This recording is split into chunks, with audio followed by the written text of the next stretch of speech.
Good afternoon, everyone, and thank you for joining us for this webinar. My name is April Wepler, and I'm the Engagement Coordinator for the Healthy Great Lakes Program at the Canadian Environmental Law Association. CELA is a specialty legal clinic within the Ontario-wide network of clinics funded by Legal Aid Ontario. We work to protect human health and our environment by seeking justice for those harmed by pollution and by working to change policies to prevent such problems in the first place. Today, CELA is supporting a discussion on how best to integrate a more preventive strategy to improve chemical assessment and regulation. Scientists and legal experts will share their findings and thoughts associated on the effects on human and environmental health of low doses and late effects of chemicals, and how Canada's chemicals management plan is conducted now. This is of particular interest to the effects on vulnerable groups, including children, people of low income, Indigenous communities, and workers. And with that, oh, sorry, Faye, I was supposed to put these nice slides that you created up while I was saying that. My apologies. With that, I am going to pass the microphone over to Meg, who can tell us about our presenters and then get us into our presentations. Go ahead, Meg. I'm gonna make sure she's unmuted so she can speak to us. Go ahead, Meg. Okay, sorry about that. I think we have too many people trying to operate this mute button. Thank you ever so much for joining us today, everybody, and we're absolutely delighted to have some remarkable speakers joining us. The first person to speak will be Professor Bruce Lampier from Simon Fraser University. He leads national and international investigations of early exposures to environmental toxins, what happens when the infant or the fetus is exposed and through life. He's going to be followed by Professor Miriam Diamond from the University of Toronto. Dr. Diamond is a professor in the Department of Earth Sciences and is cross-appointed to the Department of Chemical Engineering and Applied Chemistry, which is where I graduated from many years ago, the Dalla Lana School of Public Health, School of Environment, and the Department of Physical and Environmental Sciences. She's multi-talented. She investigates chemical contaminants from sources to things and exposure to humans and ecosystems. Her particular focus is on flame retardants and plasticizers and many other chemicals in that are prevalent. Suddenly we have an echo. I'm working on it. I'm going to mute a couple extra lines. Thanks. Dr. Sarkar from Memorial University, he's had a bit of trouble connecting. I'm sure he's going to be with us very shortly. He'll be connecting by telephone, and April can advance the slides for him. And he's in community health out on the East Coast, sort of bouncing Dr. Lampier from the West Coast. His research includes association between environmental contaminants and cancer, as well as potential contributions of dietary persistent organic pollutants to hypothyroidism in Newfoundland. I'm with Prevent Cancer Now and the Ottawa Hospital Research Institute. I've worked in environmental health, contributors to cancer, and also on systematic reviewing and how to conduct science. And then finally, sort of the star of our show, the lawyer, Joseph Castrillis with CELA, and he led the initiative and held the pen with the suggested amendments to CEPA and the annotated guide. So with that, I will pass it over to Miriam Diamond. Thank you. Oh, sorry, to Bruce Lampier. All right, let me unmute Bruce. Too many ding. Just let me know when I share. Oh, there you go. Bruce, go ahead. All right. I need somebody to stop sharing so I can share my screen. Yes, I will do that. Wonderful. You should be able to go ahead and share. Right. How was that? Perfect. All right, let's. Now at the moment, Bruce, I don't know if you, oh, there you go. You solved the problem. All right, very good. Well, what I'd like to do is start out by talking about some of the health effects. Why should we care? And I'll be focusing on some of the most widely studied and widely disseminated toxic chemicals. And then later on, perhaps in our discussion, we can get onto specific recommendations. So several years ago, in studying the impact of low-level lead exposure on children's intellectual abilities, we found this striking relationship that a bit surprised us, and that was proportionately there are greater decrements in IQ at the lowest levels of exposure. This kind of a dose response would be called a decelerating dose response. And so not only is there no threshold or no safe level, but we see greater risks at the lowest levels of exposure. Now, this is counterintuitive, and it conflicts with the way we regulate toxic chemicals like lead, which are regulated with this assumption that there are safe levels or thresholds for exposure. So you have increased exposure, but no impact until a certain level is reached. That's the assumption that was made over 50 years ago, and there's very little evidence for it. And in fact, we now have evidence quite a bit, not only for lead and IQ, but for fine airborne particles, PM2.5, and premature death from heart disease in particular. Some of the leading research in this, this particular field has come from Canada, and this study is from Canada, where you see, again, not only no threshold, but at the very lowest levels, already this rise in the risk of premature death from coronary heart disease as PM2.5 increases, and it's a very sharp increase. We also saw the same thing with a study we did in the United States, looking at blood lead levels with almost 20-year follow-up. We saw that at the very lowest levels, a steep increase in risk for ischemic heart disease after adjusting for all the regular risk factors that we all know so much about, the lifestyle choices that we tend to blame people for. And yet we don't do enough to protect Canadians from the air pollutants and lead exposure. Just to give you a sense of the magnitude, prior to this study, it was estimated that there were about 40,000 premature deaths every year in the United States from lead exposure, because there was an assumption that there were no effects below 5 microgram per deciliter. But of course, what you can see on this slide is as blood lead levels increase, you see a steep rise beginning at the very lowest levels. Our newer estimates of the number of premature deaths in the United States from ischemic heart disease is about 185,000 each year, which makes lead the leading risk factor for premature death from coronary heart disease. And yet it's not on anybody's list.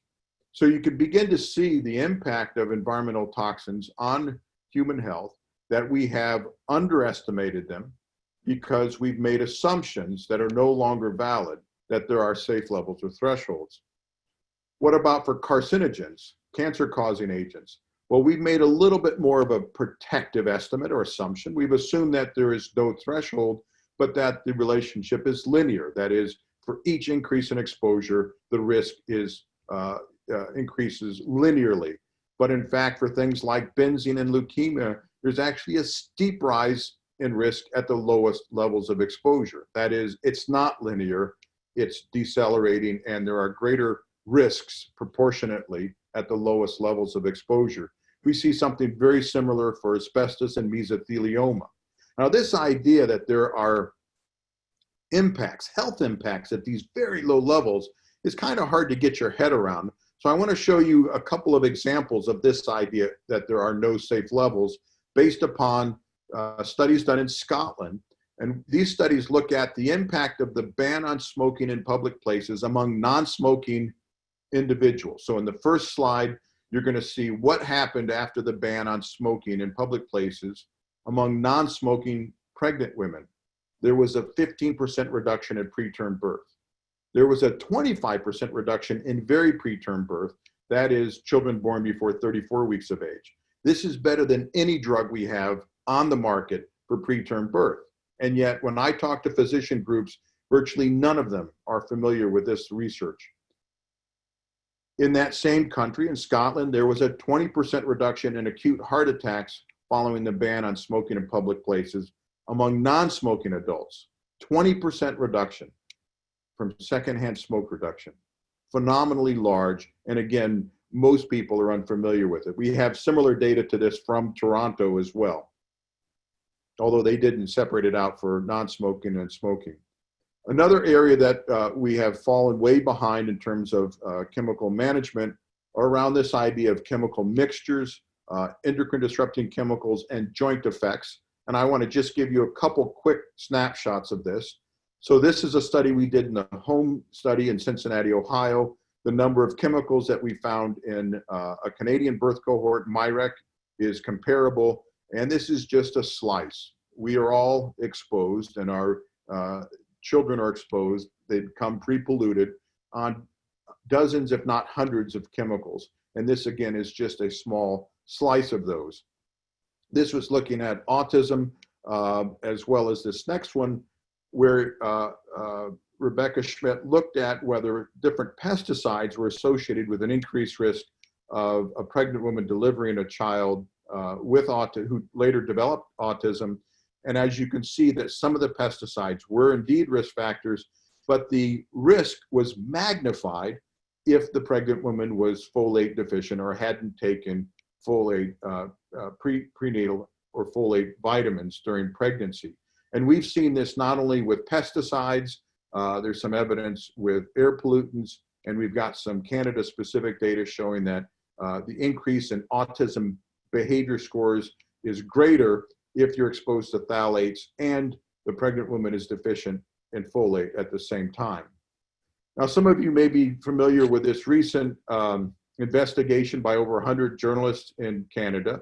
And what they found, just in a nutshell, was that 5 of our major cities have lead-contaminated water that is comparable with Flint during the Flint water disaster, during its peak outbreak. None of us knew this. Those of us that study lead were shocked at the findings. Even though we now have some of the lowest guidelines for lead in water, they aren't enforced. And in order to get access to those reports, the investigators spent over a year with Freedom of Information Act to access the data. The data are not available, the information's not transparent, and we have no way to enforce these guidelines even when the levels are excessive. Many of you have kept up with the Blue Dot movement. It just celebrated its 5th anniversary. And what the Blue Dot movement has done is really brought to our attention that the majority of Canadians believe that we all should have a right to a healthy environment. And yet, over 130 countries in the world have that built into the Constitution, but not yet Canada. So in conclusion, what we've seen is that for a given exposure, toxic chemicals may pose proportionately greater risks at the lowest levels of exposure, at those levels that we assume are safe. These steeper effects at low levels do indeed pose regulatory challenges. How can we tomorrow eliminate air pollution? Well, we can't, but they also represent tremendous public health opportunities. Just think, if we could eliminate over the next 10 to 20 years the levels of air pollution and lead, the kinds of health benefits that we would all appreciate, previously largely ignored or dismissed. What we've learned from this recent outbreak of lead-contaminated water is that CEPA must be transparent, that it must be participatory, and it must be based on enforceable regulations. And then ultimately, it's time for a legal recognition of the right to a healthy environment for Canadians. Thank you.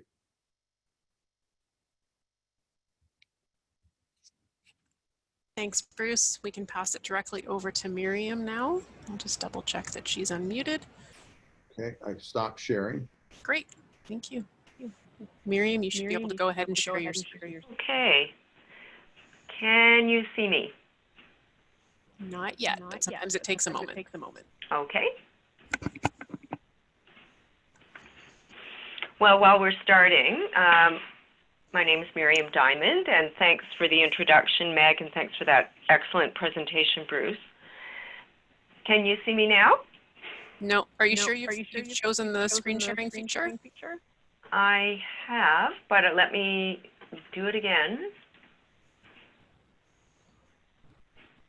Oh, here. Does that work? Yes. Yes. You might Am just I want shared to. now? You are, but we're seeing the. Sorry, I'm getting an echo on my line now. You just need to switch your displays, Miriam, because we're seeing the speaker view, not the presenter view. How does? Oh, good heavens! So in the top, do you see where? Little glitch. That's okay. Go up to your display settings. You should be able to switch displays.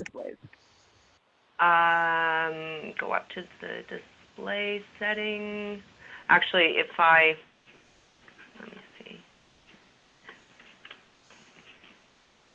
Do you see it now?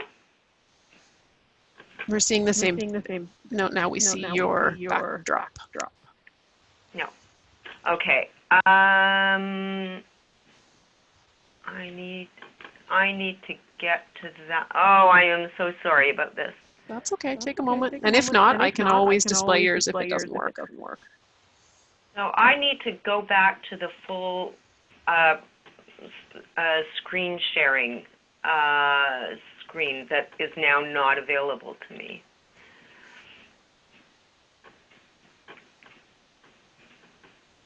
Would it be helpful if I shared them for you, or do you want another moment to? Very stressful here. No. Okay. Let me see if I can move this. Nope. You're still not seeing it. Yeah, we're seeing the presenter view, so we can see your slide and the next slide, which is not the end of the world. It just means your slide's a little bit smaller. Wait a minute.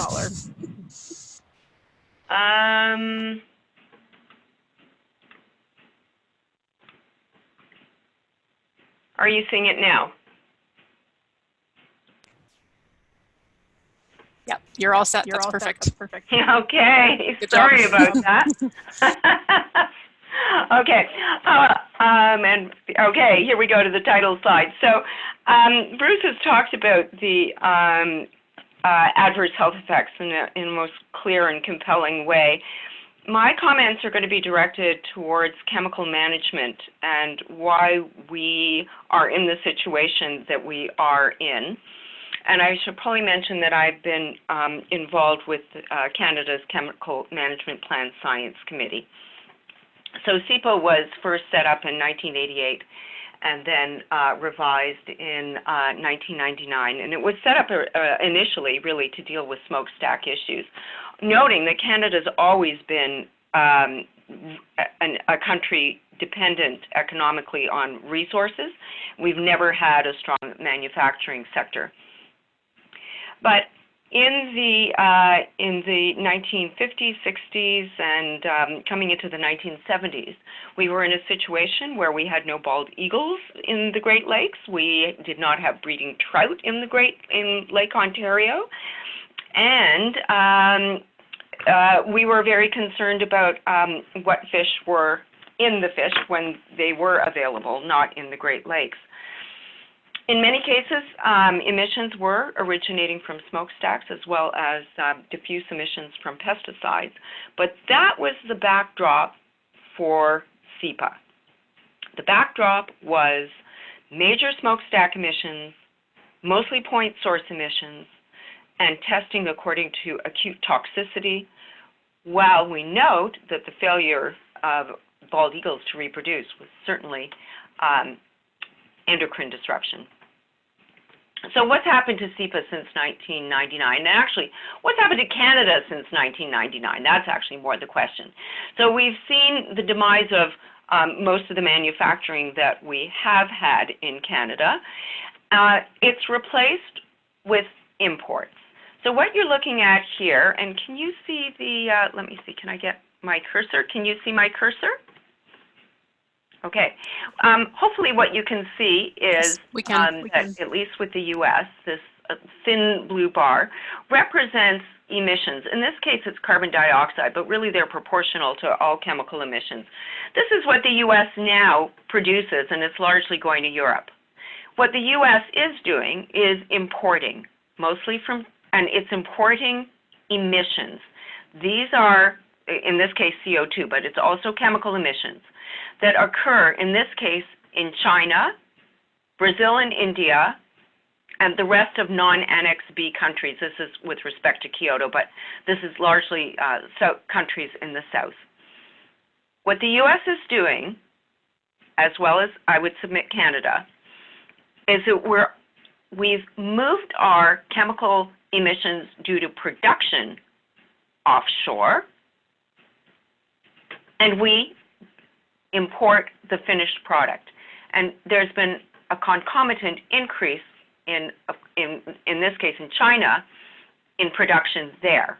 So that's where, and China's exporting to other countries. So the point here is that we're not producing many consumer products, but we are importing. What we import comes with very complex supply chains. So this is a figure that illustrates the life cycle of a cell phone. The raw materials come from an international hinterland. They're put together. We don't manufacture any cell phones anywhere near Canada or the US, but we do consume them. And we are exposed to the chemicals in our cell phones. In fact, we've recently published a paper showing the relationship of what's on your cell phone to what's in you.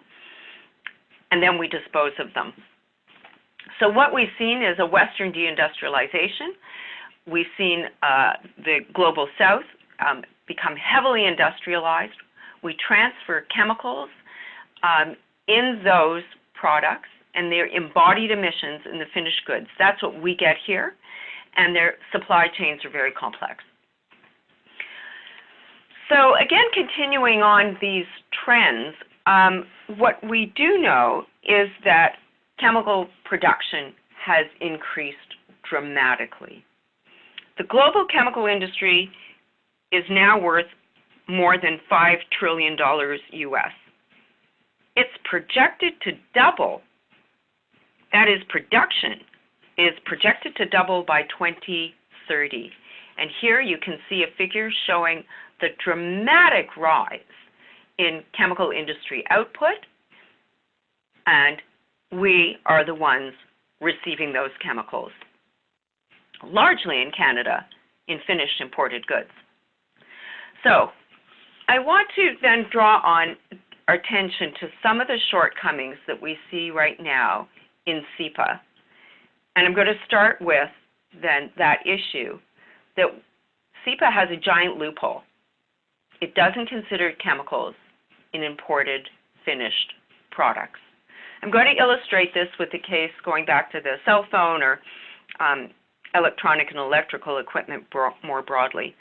And just to situate this, there were 1.5 billion cell phones that were produced and sold in 2019. 1.5 billion cell phones. And consider that in 2017, 45 million tons of e-waste were produced.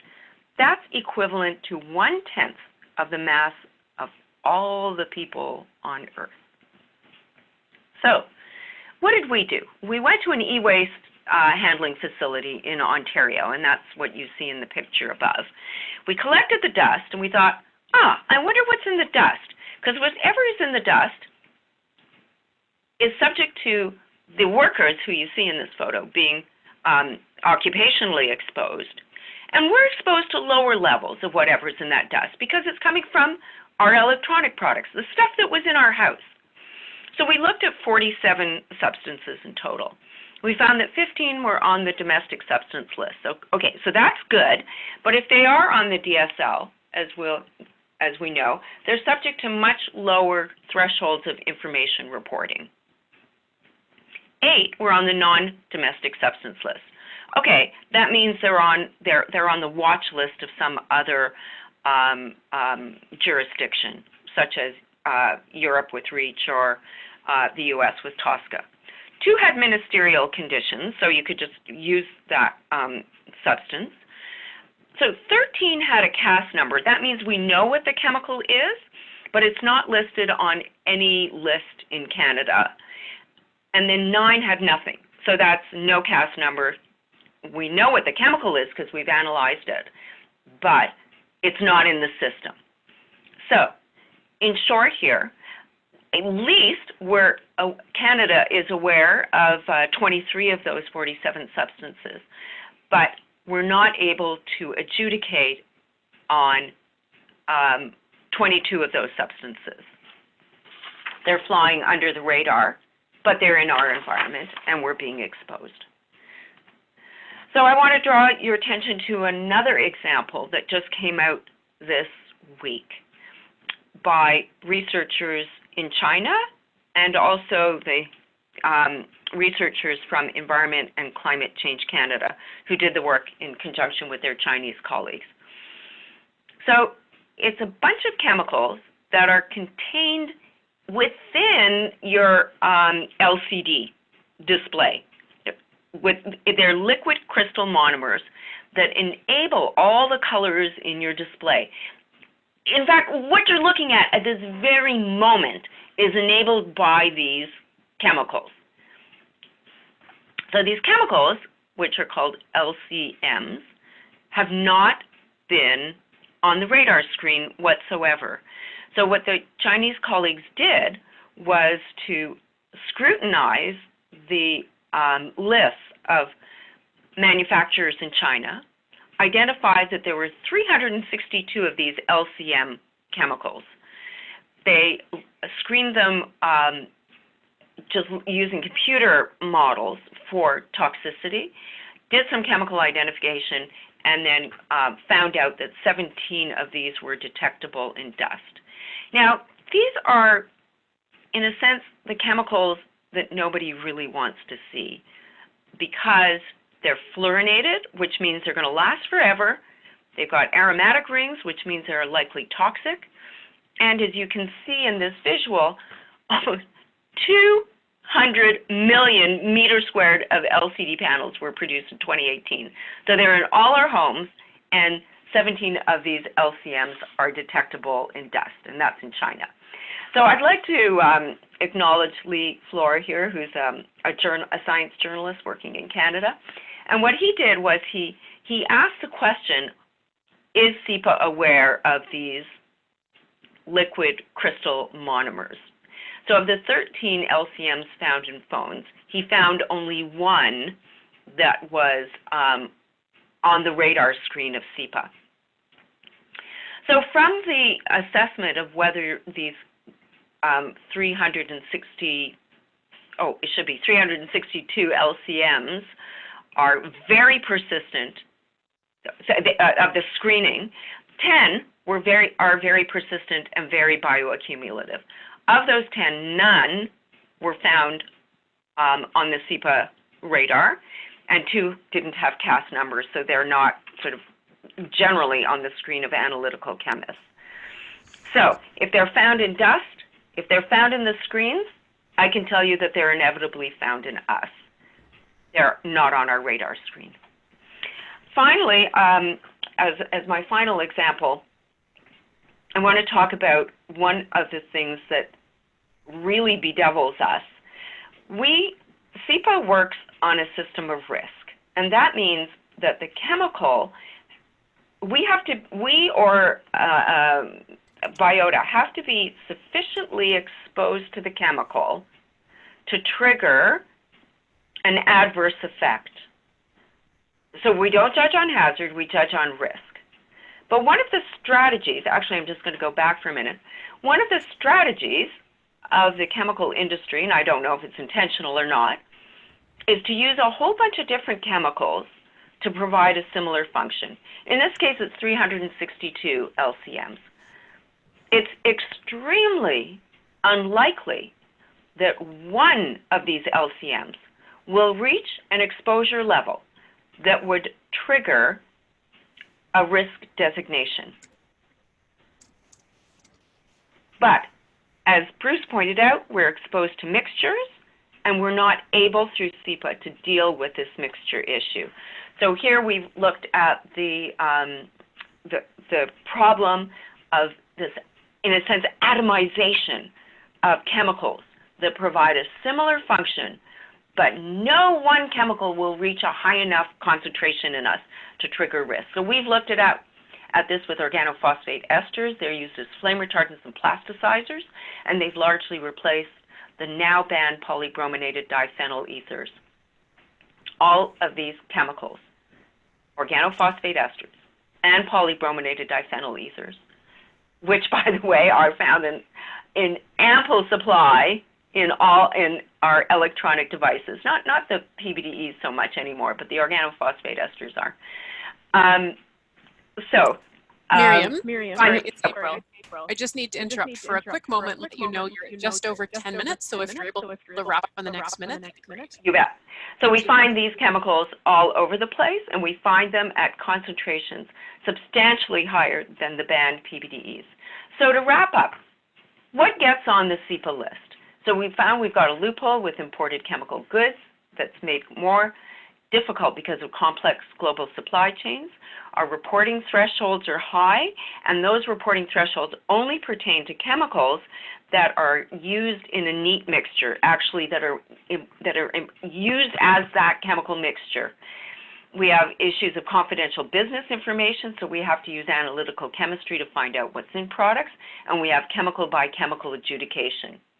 In terms of toxicity testing, there's certainly clear evidence, as Bruce talked about, for lead and for several compounds, but we have to know that it took decades to reach a conclusion for a whole range of chemicals that we now understand to be toxic. We have issues of vulnerable populations. CEPA does understand that the fetus is vulnerable, but our regulations don't protect mom. Furthermore, we understand that poverty is probably the greatest indicator of adverse health and also of exposure to many chemicals.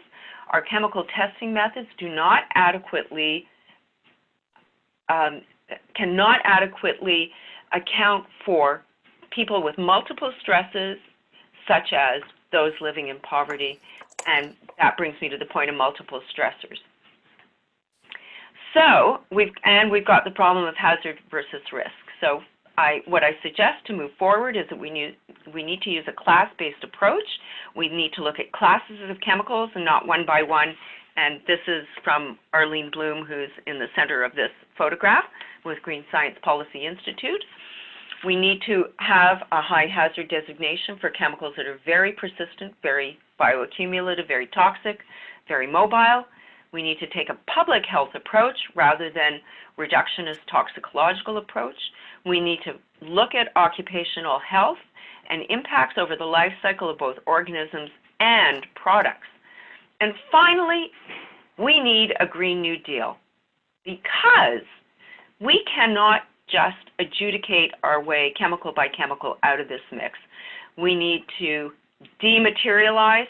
We need to use fewer chemicals and fewer products. Thanks. My apologies for going over time. That's okay. Thanks very much. I tried switching headsets to see if I could get rid of that echo. Miriam, I'm going to mute you and see if that helps a little bit. Right. So I'm going to stop Miriam's screen sharing here. And I've just unmuted Atanu's line. Hello. Hello, Atanu. Can you hear us okay? Yeah, can you hear me? Yes, I can. Just give me one moment to get your slides up, Atanu, and I'll let you know when I have them going. Okay. The only thing is that I am just connected by phone. So I am not able to change the slide, but I can mention the slide number 1 to 9. So you can actually do it yourself, just change it. Sure. So I'm sharing your first slide right now, Atanu, and you can go ahead and get started. Okay. Thank you very much. And hi, everybody. And my name is Atanu Sarkar. I'm Associate Professor of Environmental Health and Occupational Health. I teach at Faculty of Medicine. And I'm specialized in environmental health. I did my medicine from India and also public health from India, and I studied at Queen's. Okay, so let's go to the second slide. My research is primary research based on the testing fish and all that I'll discuss later. Let's see this slide. You can see the two maps. The left one, you can see the St. Lawrence Basin and Great Lakes. What we suspected a couple of years ago, that since most of the industries around the Great Lakes and along the St. Lawrence River, we suspected that all the effluents and containing persistent organic pollutants ultimately draining to St. Lawrence River, or ultimately the Gulf of St. Lawrence might be the sink of all these toxic chemicals, because that is the ultimate destinations. And if you see the right map, that shows the ocean current, and you will see the Gulf of St. Lawrence, that is the area possibly the major contaminations coming all the way from all the Great Lakes and the St. Lawrence River. And also you understand the huge populations around these areas along the St. Lawrence River and the Great Lakes. So the household waste from landfills the runoffs from the landfills might also contaminate the river. In other words, from industrial and household and other waste ultimately reaching the Gulf of St. Lawrence. But also you can see the right map that the Labrador current, which is coming from Arctic areas, and Arctic areas, there's also the long range boundary transportation of those chemicals. Perhaps that is also chemicals coming, all the persistent organic pollutants coming all the way from through the Labrador current. In other words, the island of Newfoundland, also it is in local accent Newfoundland, but it is many people say Newfoundland, but I use my local accent because I am living in Newfoundland. So in Newfoundland, you will find that we are surrounded by two major currents and with the potential contaminations. In other words, that the local marine ecosystem might be contaminated because of the flow of chemicals from distant areas.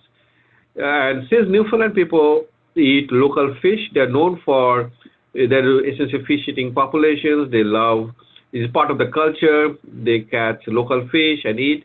So we suspected that the people living in this area might having some endocrine disruptors, like this thyroid, affecting thyroid profiles because of consumption of contaminated fish. Unfortunately, there was no proper study being done before. There are some sketchy pictures being done by Health Canada, some small studies, but that doesn't substantiate anything.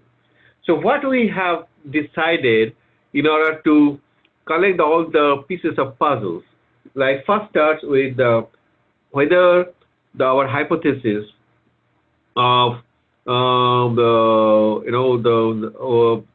contaminants are affecting the local food ecosystem. So go to the slide number 3. You'll see that what we tested turbot and cod. Those fish liver actually almost more than 100 samples provided by DFO, Department of Fisheries and Oceans, and we actually tested them for PBDEs, polybrominated diphenyl ethers, and it was done by Dr. Cora Young. She's currently at York University. At the time she was at MUN, Memorial University. We have tested at her lab, and we tested for PBDEs. And you can go to the slide number 4. You can see the locations from where we got those fish samples, and every sample was provided with coordinates, and we located and we found that the locations from where the fish are caught. Now, that is one set of data. Then we also go to the slide number 5. You see that NWV is New West Valley, this is the area, and also Burin. These two areas we did community-based survey. we interviewed, randomly collected samples. Basically, we interviewed people, almost 80 people. Their food frequency survey, just to explore their consumption of local fish, the frequency of consumption, type of fish they consume, and also we tested their blood. We collected their serum, and for testing the levels of various persistent organic pollutants, including PBDEs, including the metabolites of DDTs, the DDEs, and also the PCBs. And also we did. I haven't mentioned in this slide. Also, we collected dust samples from their homes as well, and the dust samples we have tested at the CLS, Canadian Life Source, the synchrotron and the University of Saskatchewan, that I will talk about during the discussion time. Okay, so let's go to slide number 6, and you can see the presence of various PBDEs congeners in the fish. All the samples are actually having some PBDEs. Now, it definitely the range varies, but we found there is no sample having less, but some of the samples having below detection limit. But it is not. We could not find any fish samples having all the detection limits, all the below detection limits. One might be below detection limit, but they might be having other congeners or PBDEs. Now, if you go to slide number 7, you will find that in two congeners, BDE 47, BDE 99, and total PBDEs, we found that area 4 having significantly higher than area 2. Now, I would request please go back to slide number 4 again, and you can see. Can you hear me? Just for the verification. Okay. So if you look at the area 2 and area 4, area 2 is a lake, the Atlantic Ocean, it's the eastern part, and area 4 is basically they receive current from from St. Lawrence River, and the samples from area 4 having significantly higher than area 2. Now, that proves our hypothesis that the St. Lawrence River is highly contaminated, and it is making the ecosystem of the Gulf of St. Lawrence more contaminated as compared to the eastern part of Newfoundland, which is Atlantic Ocean, although the samples are actually from that area also contains PBDEs. So I'm not saying that the eastern part is pristine. Definitely it has some contamination, but compared to area 2, area 4 is the western part of Newfoundland having more contamination. In fact, we have done a study in 2015 that was a secondary health data analysis of distribution of hypothyroidism in the coastal community in Newfoundland. We found a hypothyroidism level rates in western part of Newfoundland is significantly higher than eastern part. That was the reason that triggered to do this study actually. So this shows that fish collected from the western part having higher level of PBDEs. However, if you look at area 1 and area 3, they are having in between area 2 and area 4, particularly area 3 having little higher than area 1 and 2, but statistically not significant. That's why we could not make any comments on that. But definitely the area 4 having higher than all area 1, 2, and 3. Now, if you go to the slide number 8, in slide number 8, you will see the blood samples, persistent organic pollutants. You see the PBBs, all the PBDs, congeners, PCBs, and DDEs. These all are present in human blood. Yes, there are some cases, some congeners are below detection limit, but definitely the people from in Newfoundland, they are carrying all these chemicals in their blood. Interesting to note that the PCBs and DDEs are banned long ago, but still the people here having higher level. Now, I have not shown this slide because of paucity of time, but gender-wise, we found that men having higher level of PBDEs than women, younger people having more PBDEs than older population, but older population having more DDEs and PCBs than younger population. Now, the question arises, how are they linked with thyroid hormone level? So far, we found some associations, but not statistically significant. So that was a surprise because our previous study showed the hypothyroidism very high in the western part, possibly due to the contaminants.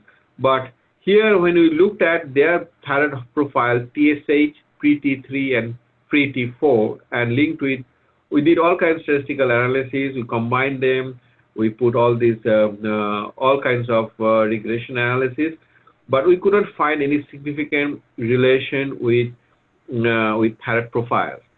So one of the reasons I didn't discuss with the concerned researchers across the country, and also I was at Holland for an international conference on environmental epidemiology. We always love to see the p-value less than 0.05, and we'll feel good that it's significant, means something great.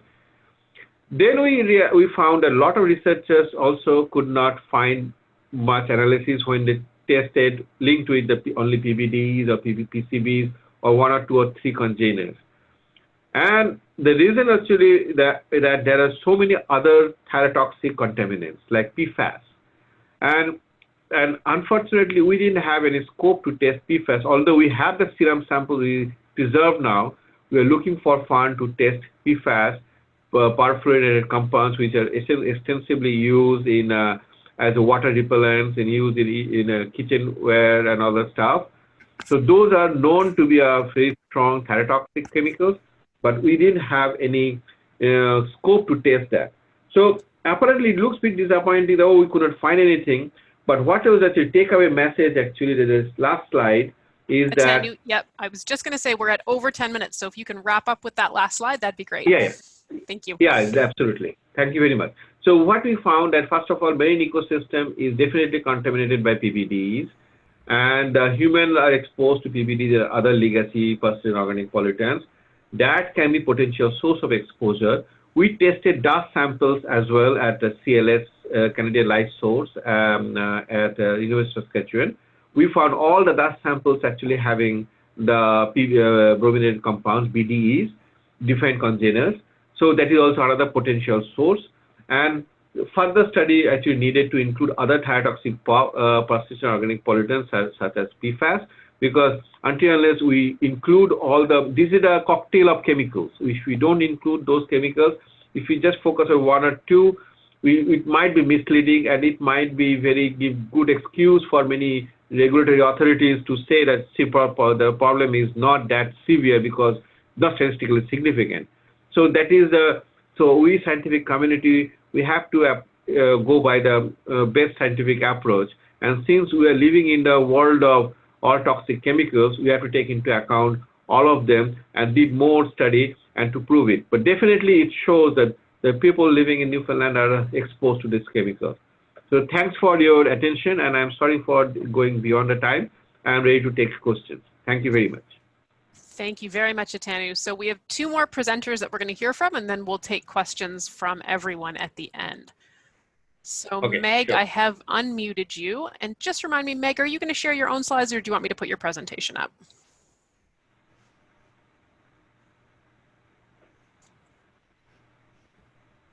Meg, are you able to hear us? Oh, I've still got you muted somehow. Let's see if we can unmute you.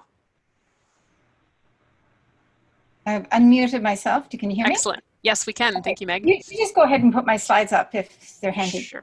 Yes, they are. Just give me one moment to find them. You can go ahead and get started if you want while I share them. There we go. Certainly. I'll try to be fairly quick so that we've got some time for discussion here. Thank you ever so much, everybody, for pointing out all of these contaminants and the complexities. And in my mind, if CEPA was really working, then we would see the effects in terms of public health.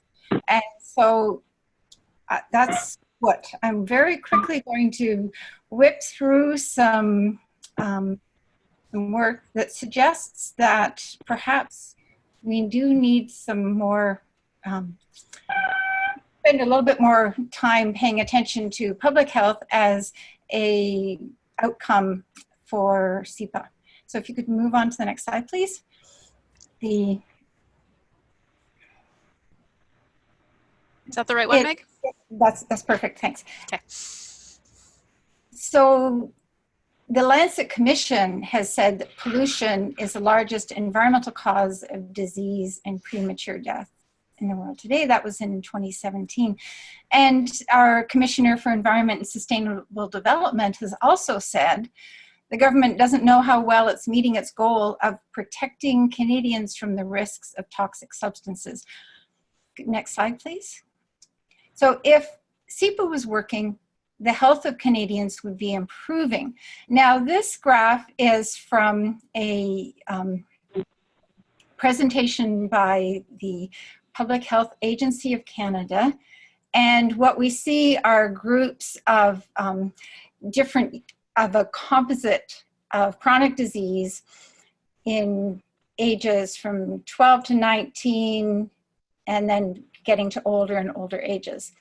And the different colors are different years.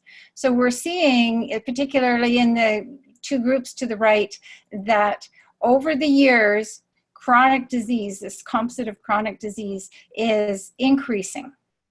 And it's actually increasing faster in younger Canadians in 45 to 64 years of age than in the older people.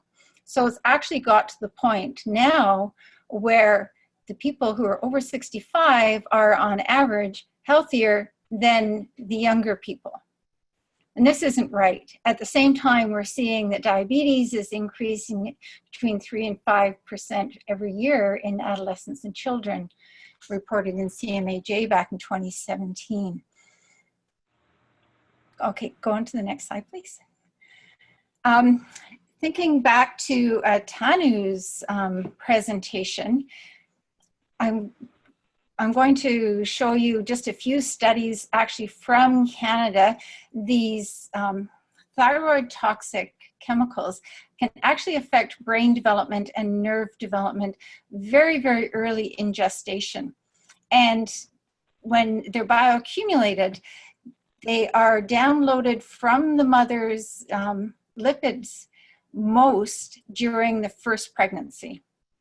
And we're seeing this geographical clustering associated with persistent organic pollutants in northern Canada, and we're seeing a very severe optic nerve hypoplasia and septo-optic dysplasia spectrum. It's a birth defect, and it's seen mostly in firstborn infants. So this is, we're seeing very serious birth defects in northern children as a result of persistent organic pollutants in Canada. Next slide, please. This data is from the States. It used to be that brain tumors were not nearly as prevalent in adolescents and young adults, but we see in this slide, in the graph that is highlighted, that the brain tumors have shifted to be the most common in these US teens, and we expect the same is being seen in Canada. And it's no longer that that lymphoma and testicular cancer are more common. And this has been observed anecdotally in Canada. Okay, next slide. Autism spectrum disorder.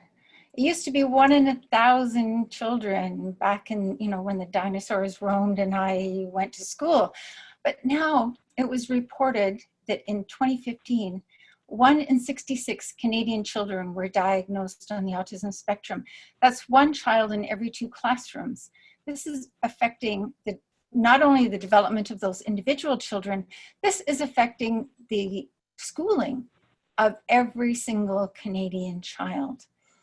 And once again, this kind of increase is probably due to a stew. We will never nail down one single chemical that is responsible for this, but it has been going up quickly, and there's no sign of it slowing down. And if our children are our future is in danger. Next slide, please. Inflammatory bowel disease. This is another really miserable condition, and it used to be very uncommon in children, but now it's going up 7% every year in children under 6, so children 5 and under. And Canada actually has the dubious distinction of being a global leader in inflammatory bowel disease. Next slide, please. Now, not coincidentally, we see colorectal cancer, which can often be preceded by inflammatory bowel disease, increasing at 7% per annum in slightly older adolescents and young adults. And this was a Canadian study reported in 2017. These increases that we're seeing across the population are despite the increases in, well, actually, there were some increases in excess weight, but there were decreases in alcohol consumption and smoking, and small increases in fruit and vegetable intake. So it's not particularly the diet and the alcohol consumption and smoking that is causing this. There's something else as well. Next slide, please. And if we are seeing environmentally linked conditions, then they may be spatially different depending upon the activities in certain areas. And here we see a study out of Nova Scotia where there are higher rates of hypospadias and cryptocortism in high agricultural areas. So these might be related to pesticide use. Next slide, please. And again, we don't really know what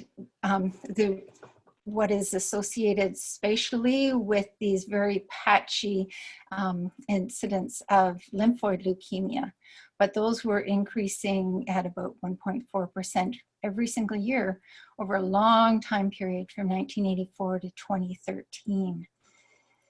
And the authors were unable to identify particular exposures that were forming a pattern, but again, you know, it could not, it's possible that there's more than one factor. So looking for simplicity, we might never ever find the actual sources, but Houston, we have a problem. Next slide, please. This was very recently published, and it's cancer incidence in Canadians in their 20s and in their 30s. The ones on the left are women and men in their 20s, and on the right, women and men in their 30s. They were, the most of these are obesity-driven cancers, such as breast, colorectal, pancreatic, endometrial, and kidney cancers. There were other cancers as well, but the authors noted that it appeared that obesity-associated cancers were the ones that were increasing the most rapidly. Next slide, please. So why would cancers be associated with being overweight or obese? A lot of the time you'll hear the advice, well, just lose the weight and you won't get cancer. But it's quite probable that there are endocrine disrupting chemicals that are underlying changes both in metabolism and other changes that are leading to inflammation and dysregulation of cell division that is also leading to cancer. So while we might be making a simplistic association, there could be an underlying common cause that's related to the chemicals in our environment. Next slide, please. We've got to get a handle on this. Healthcare spending is increasing way faster than our GDP. It's almost 12% of our GDP. And actually this year is the first year in a while that the rate of healthcare spending has not actually been accelerating. So it increased 3.9%. Last year, it was 3.8% the year before. So at least the rate of growth is stabilizing, but it's growing way too quickly. Next slide, please. Yeah, I'll advance, Megan, just to let you know you're at 10 minutes. And this is the last slide.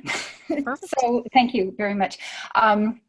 So we need to be nimble. We need to be responding to this rapidly changing world. How are we going to figure out if CEPA is working? I don't think it is. Well, we need to get down through some very complex scientific questions, some of which might not even be tenable. So we may need to adopt a different model that's a lot more precautionary, that relies upon substitution, where we make choices for the greenest, the best possible options that are available. Next slide, is that it? Oh, this was supposed to be hidden.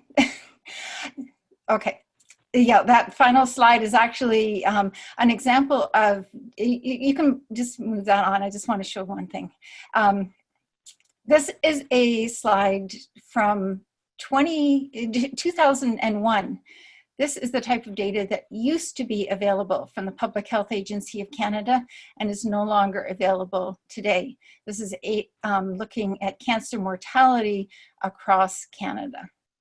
And we no longer do this, and don't ask me why, but it all disappeared under Harper. So we can do better. Thank you ever so much for joining us today.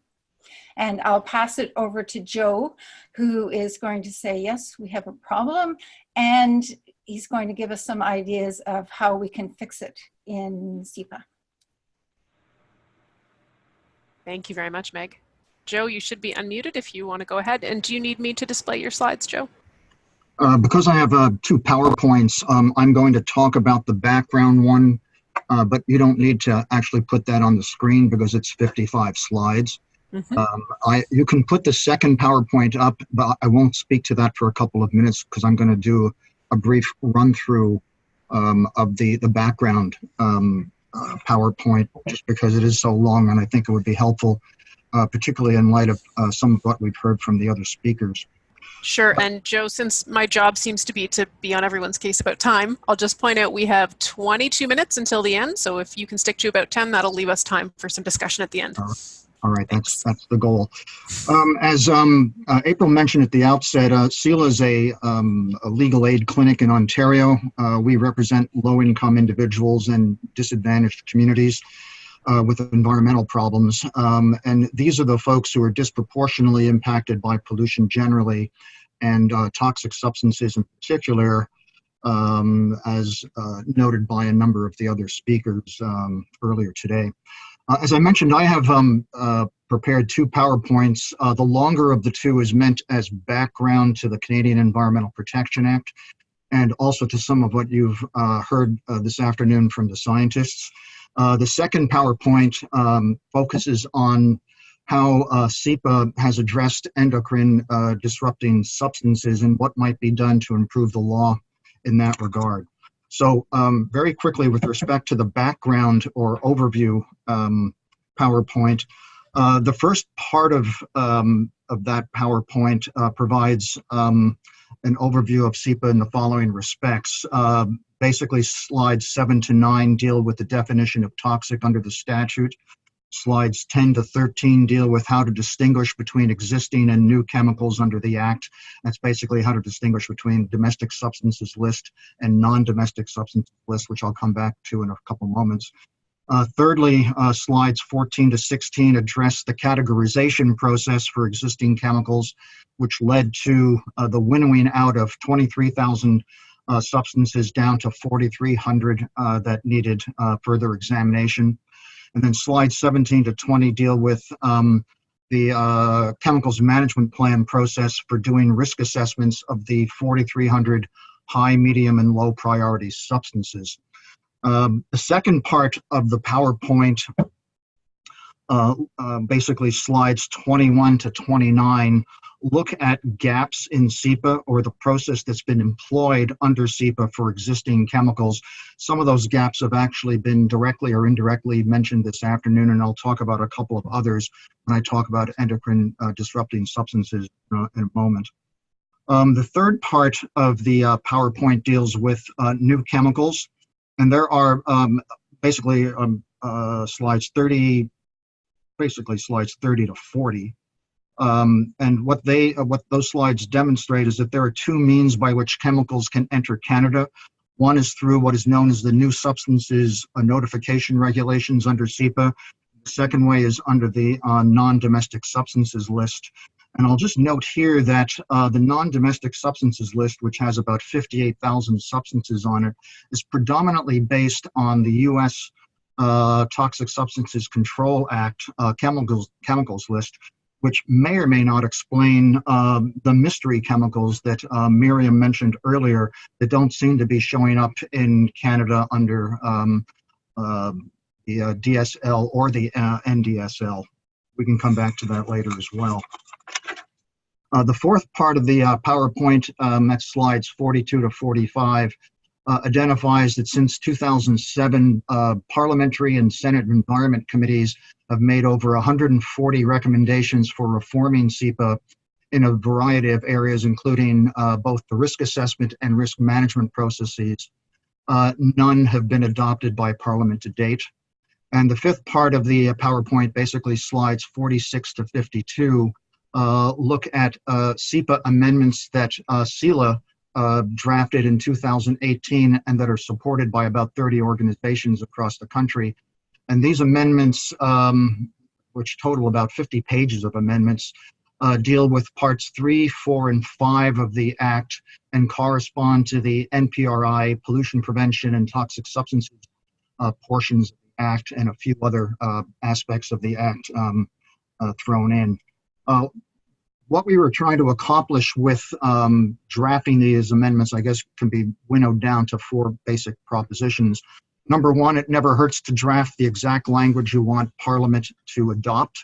Number two, we wanted to close the data gaps in the law by expanding the scope of NPRI coverage, screening, and review authority so that we would be better able, for example, to capture endocrine disrupting substances. Third, we wanted to expand the coverage of who should benefit from protections under the law by defining vulnerable populations and introducing environmental justice principles into the law and tailoring protections in the statute to those folks. And fourthly, we wanted to improve risk management authority under CEPA by, for example, improving pollution prevention measures and establishing a regime for safer alternatives examination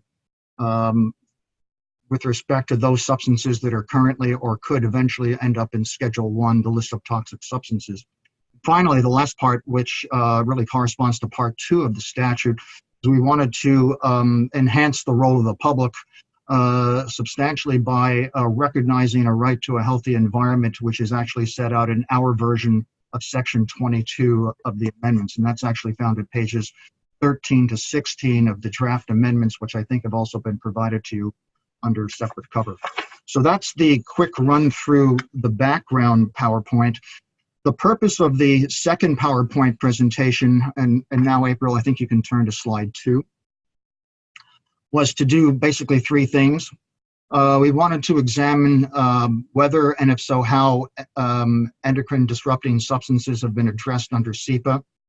Secondly, we wanted to examine the recommendations the House of Commons Environment Standing Committee has made about this and how Canada has responded. Those were amendments were made in those recommendations were made in 2017, and Canada responded in 2018. And thirdly, we wanted to talk a little bit more about the amendments to, that CELA and the other NGOs proposed to Canada in October of 2018 for the purposes of reforming CEPA. And this focus is explicitly or exclusively focused on endocrine disrupting substances. So if you can move to slides 3 and 4.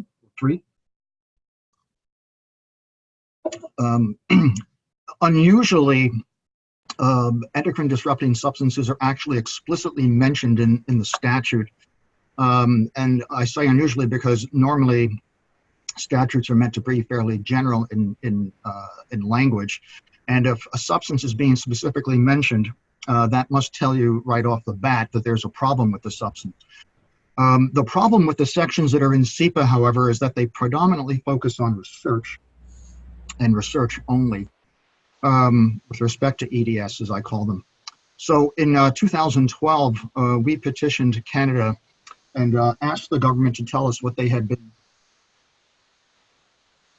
producing in terms of research results, really going back to the year 2000, which is the year the statute came into force. Can now, I think, April, move to slide 5. What the government indicated to us in 2012 and again in 2018 was that risk assessments only consider information on endocrine disrupting substances for either existing or new substances on a quote-unquote when available basis. And if you could move to slide 7. Excuse me. This is the results of what Canada told us still. But there are information gaps except for well-studied substances such as bisphenols, which means there must be a lot of major gaps since those are not the only category of EDS folks have to contend with. Move to slide 8. These admissions, and there are many more that we mentioned in the slide presentation, are consistent with our experience in that they demonstrate, for example, during, or they're consistent with the experience during categorization, where there was a failure to deal with endocrine toxicity. And then again, with respect to both the categorization stage and the CMP stage, a failure of the government to deal, to require industry to submit data.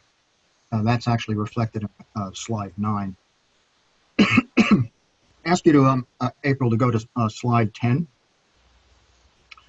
The testimony during the 2016 hearings that Parliamentary Standing Committee held on reforming CEPA basically resulted in the committee making 3 recommendations, and they're set out in slides 10, 11, and 12.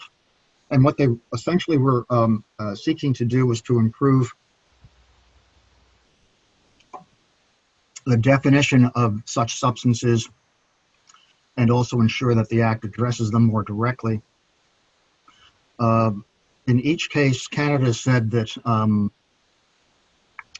they supported the intent of the recommendation, but also said the Act was drafted broadly enough to deal with the substances already. So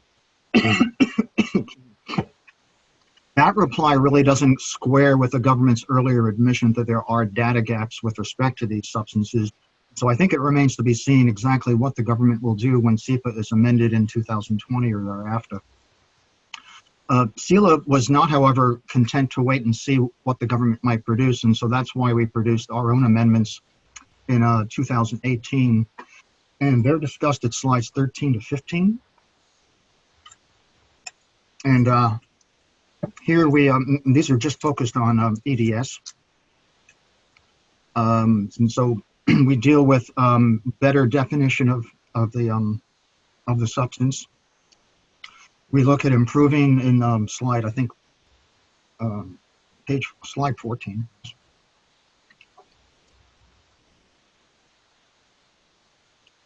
Improving opportunities for both obtaining information in the NPRI program with respect from industry, and also improving industry assessments and reporting.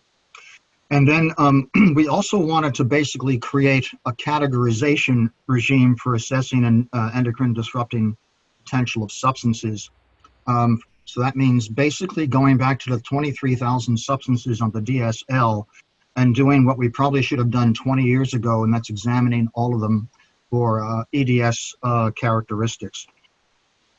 And then we also proposed a new part 5.1, which would require the minister to identify any substances in Schedule 1 that are candidates, actually all of them in Schedule 1 are candidates for a safer alternative substitution. And this would include environmentally, EDS substances as well. Finally, slide 16. In a nutshell, the Act needs to be more explicit that endocrine disrupting substances are targets for review, control, and removal from the market. And as a prerequisite to achieving these goals, you need better data from industry and other sources as a matter of law and not as a matter of discretion, which is current situation. That's it. Great, thanks very much, Joe. So we have about 10 minutes left for discussion now. And what I'm going to do, we have, as those of you who are online are going to be able to see, we have lots of observations and questions and conversations really happening in the chat box.